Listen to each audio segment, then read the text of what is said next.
Економијата на колена. Голем пат на индустријското производство за првите 2 месеца од оваа година. Ниту една индустријска гранка во овој период не работела како што треба. Па во февруари, вкупната индустрија го завршила со 1,9% помало производство во однос на истиот период лани. Најголем пат има кај преработувачката индустрија. По гранки тоа изгледа вака. Производство на пијалаци за 14%, производство на текстил 17,2%, на облека 22,1%, кожа 28,1%, преработка на дрво 48%, поправка и инсталирање на машини и опрема од дури 60%. За разлика од лани, годинава позитивно придвижување има во рударството.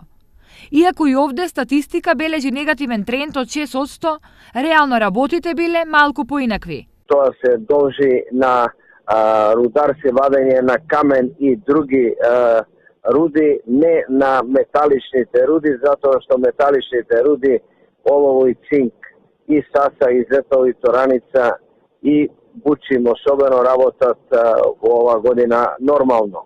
Сепак, ова малку влијае на општата слика за стопанството, која очигледно не е во добра кондиција.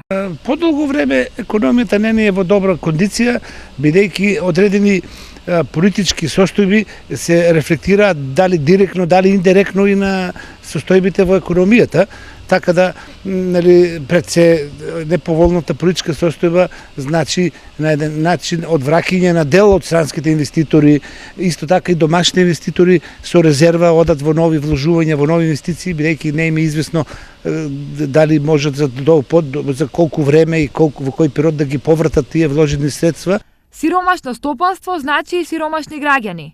За првите 2 месеца од годината трговијата на мало се намалила за 2,5%. Многу е тешко, да ти кажам право. Сигурно дека се живее тешко. Тешко. Пензионерите најтешко живеат, затоа што нема живеачки со овие пензии.